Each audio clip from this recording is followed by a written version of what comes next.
Hello everyone, welcome two molecule classes. तो आज का हमारा टॉपिक है human respiratory system.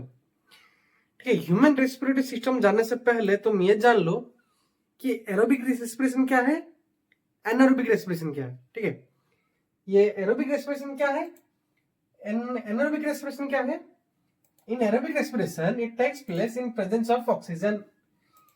Aerobic respiration का मतलब क्या है, this kind of respiration takes place in presence of oxygen. Oxygen के प्रेजेंस में एरोबिक रेस्पिरेशन होता है। It takes place in the absence of oxygen. मतलब जो रेस्पिरेशन ऑक्सीजन के एब्सेंस में होता है वो होता है एनारोबिक रेस्पिरेशन। और क्या बोला है, एरोबिक में occurs in mitochondria and that occurs in cytoplasm and the products are CO2 and H2O and the products are alcohol and lactic acid. More amount of energy is released, less amount of energy is released. मतलब simply बोला क्या है, anaerobic respiration क्या है, anaerobic respiration क्या है, दोनों में डिफरेंस क्या है। ये प्रेजेंस ऑफ ऑक्सीजन में होते हैं, वो एब्सेंस ऑफ ऑक्सीजन में होते हैं। ये कार्बन डाइऑक्साइड और पानी देते हैं, वो लैक्टिक एसिड और क्या देते हैं, लैक्टिक एसिड और अल्कोहल देते हैं। ठीक है, बस इसमें ये माइटोकॉन्ड्रिया में होता है, ये साइटोप्लाज्म में होता है। ठीक है, ये होते हैं हमारे एरोबिक एंड एनारोबिक रेस्पिरेशन। ठीक है, तो रेस्पिरेशन क्या है, respiration is a process of taking oxygen and releasing carbon dioxide from the body. ठीक है, रेस्पिरेशन क्या है, जो तुम ऑक्सीजन ब्रीथ इन करके ले रहे हो उसको यूटिलाइज करोगे, फिर जो यूटिलाइज करने के बाद जो कार्बन डाइऑक्साइड निकला वो तुम्हारे बॉडी से जो बाहर निकला, इस प्रोसेस को जो अंदर जाके ऑक्सीजन डिस्ट्रीब्यूशन हुआ, तो कार्बन डाइऑक्साइड जो अंदर से बाहर आया, उसी प्रोसेस को हम क्या बोलते हैं, रेस्पिरेशन। ठीक है, जो अभी बोला मैंने, जो अंदर लिए और बाहर निकाले, इनहेलेशन एंड एक्सहेलेशन, उसके बारे में हम थोड़ा सा भी देख लेंगे। ठीक है, क्या देखेंगे, इनहेलेशन एंड एक्सहेलेशन। तो इनहेलेशन क्या है, एक्सहेलेशन क्या है। देखो, इनहेलेशन का मतलब इसमें क्या होता है, the chest cavity expands, the chest cavity relax in exhalation, the ribs lift up, the ribs lift downward, diaphragm became flat in shape, diaphragm became dome shaped, volume of lungs increases and air enters the lungs, volume of the lungs decreases and air exits the lungs। मतलब inhalation और exhalation में difference क्या है।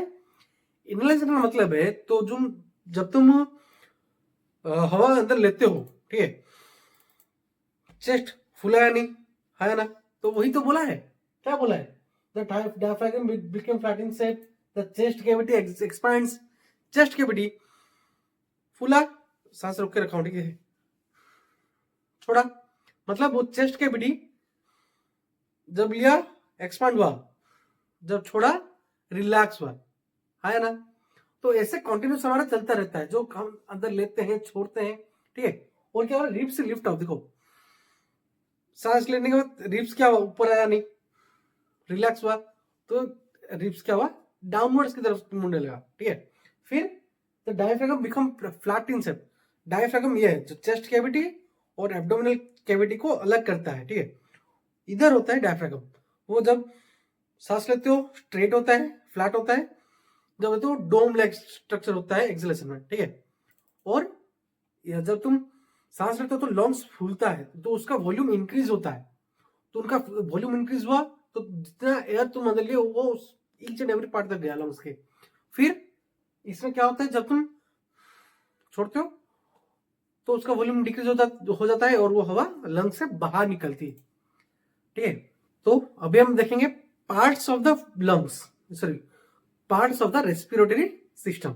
क्या क्या parts है, हवा किस वे से जाके ऑक्सीजन कैसे हमारे बॉडी में जाती है, कार्बन डाइऑक्साइड कैसे बाहर निकलती है, ठीक है, वो सब देखेंगे। तो अभी हम देखेंगे रेस्पिरेटरी ट्रैक्ट, कौन से ट्रैक्ट से होके ऑक्सीजन या फिर वो गैसेस हमारे बॉडी में जाता है और हमारे बॉडी से बाहर निकलते हैं।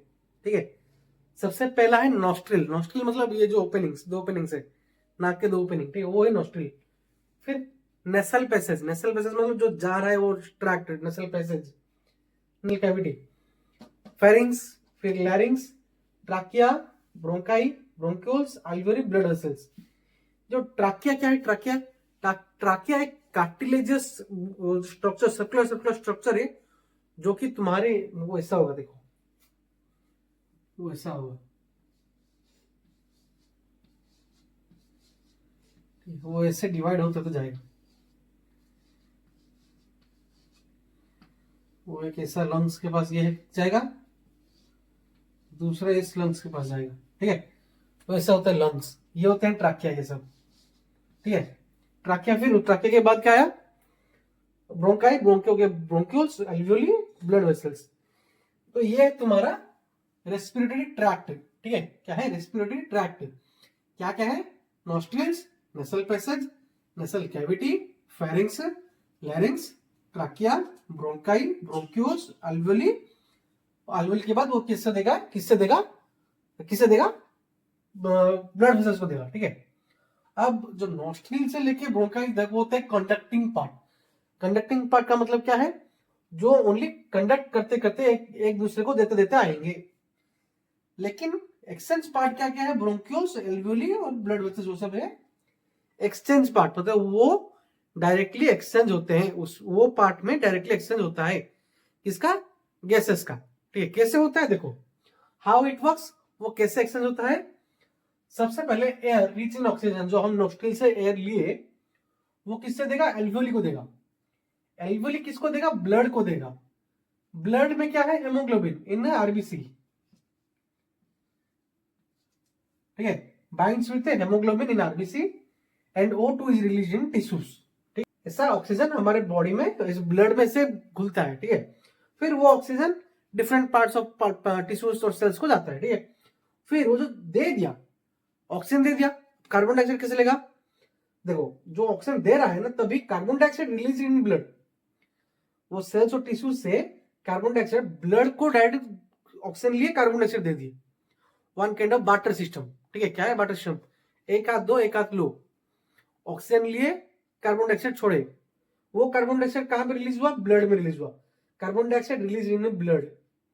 फिर वो कहां हुआ, डिजोल्व इन ब्लड, ब्लड में मिला, डिजोल्व इन ब्लड के बाद ब्लड वेसल्स, ब्लड वेसल्स के द्वारा कहां पे आया, release in alveolar sac, alveolar sac के बाद सेंट थ्रू नॉस्ट्रिल्स। मतलब ये है तुम्हारा ऑक्सीजन कैसे गया सेल के पास, ये सेल से कार्बन डाइऑक्साइड कैसे निकला, ये सब कहां होता है हमारा, मेनली हमारा होता है एल्वियोलर सैक में। देखो एल्वियोलर सैक में ही ये सब हमारा एक्सचेंज होता है गैसेस, ठीक है। जैसा पर पूछेगा what is the site of exchange of gases, तो लिख दोगे लंग्स में क्या है, एल्वियोलर सैक। वो क्या करते हैं, ऑक्सीजन और कार्बन डाइऑक्साइड मतलब गैसेस को एक्सचेंज करते हैं हमारे बॉडी के अंदर, ठीक है। ये सब हमारे कंडक्टिंग पार्ट्स।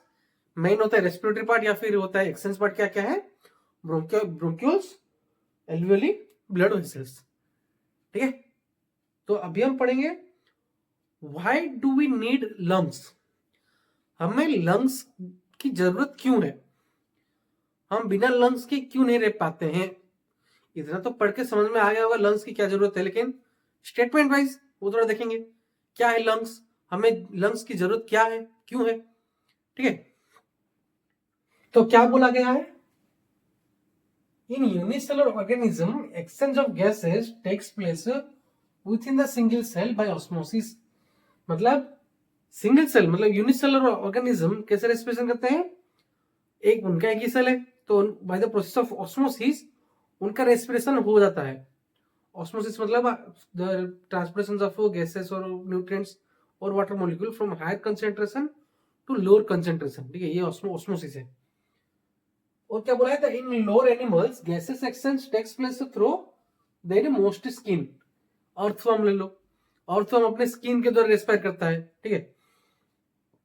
और क्या बोले, but as animals start becoming more and more complex the requirement of oxygen increases. मतलब इंसान मतलब जैसे कि ऑर्गेनिज्म वो छोटे छोटे कीड़े मकोड़े से यूनिसेलुलर से मल्टीसेलुलर, प्रोकैरियोटिक से यूकैरियोटिक, वो सब डेवलप्ड होते होते कॉम्प्लेक्स प्रोसेस अपने अंदर लेते लेते जब इवॉल्व होना शुरू हुआ, तो उसको क्या हुआ ना, उसको ऑक्सीजन की रिक्वायरमेंट ज्यादा होने लगी, जो कि ये जो बाय द मोस्ट स्किन और सिंगल सेल ऑर्गेनिजम्स के द्वारा जो कम अमाउंट में लेते हैं ना, उसको और चाहिए था, तो और पाने के लिए क्या हुआ, वो क्या डेवलप किया, लंग्स डेवलप किया। देखो लंग्स में क्या है, alveoli. The alveoli present in lungs provides a large surface area required for the necessary gas exchange. मतलब वो क्या डेवलप करता गया, अपना लंग्स डेवलप करता गया, जो कि लंग्स में क्या है, एल्वियोली। तो एल्वियोली क्या किया ना, एल्वियोली एक इतना बड़ा बिग सरफेस दिया हमें जो हमारे रिक्वायरमेंट को फुलफिल कर सके, जो हमें जिंदा रहने में हेल्प कर सके। ऑक्सीजन लेके, कार्बन डाइऑक्साइड छोड़ के हम जो रेस्पायर करते हैं वो मेनली कहाँ पे होता है, एल्वियोली में होता है। तो एल्वियोली जितना बड़ा हो, मतलब एल्वियोली जो लंग्स में प्रेजेंट है वो हमें क्या प्रोवाइड करते हैं, लार्ज सरफेस एरिया। ठीक है, बड़ा सरफेस एरिया दिया जो कि मेनली गैस एक्सचेंज में हेल्पफुल है हमारे लिए। ठीक है, तो ये था तुम्हारा why do we need lungs. ये था तुम्हारा why do we need lungs, हमें लंग्स की क्यों जरूरत है। ठीक है, और एक है रेस्पिरेशन इन प्लांट्स, वो एक नया टॉपिक है, वो हम नए वीडियो में देखेंगे। ठीक है, तो तब तक बढ़ते रहो। आज के लिए इतना ही। अगर वीडियो अच्छी लगी तो अपने दोस्तों के साथ शेयर करो, उनको भी मौका दो। रेस्पिरेटरी ट्रैक्ट क्या है, रेस्पिरेशन क्या है, एरोबिक, एनारोबिक, इनहेलेशन, एक्सहेलेशन, ये सब टॉपिक क्या है वो जानने का। ठीक है, और बढ़ते जाओ। आज एक चीज सुनाना चाहूंगा, क्योंकि एग्जाम तो पास आ रहे हैं। ठीक है, तो क्या है कि जिंदगी कितनी खास है, फेल हो गए तो जिंदगी बकवास है, फिर भी ना पढ़ के पास होने का विश्वास है। दुनिया की नहीं तो अपने खातिर किताबें खोल लो, नहीं तो रिजल्ट के दिन मम्मी की झाड़ू और पापा का बेल्ट आस पास ही है। ठीक है, तो तब तक पढ़ो, शांति से पढ़ो, बिंदास से पढ़ो, लेकिन पढ़ो, जरूर पढ़ो। ठीक है, बाय।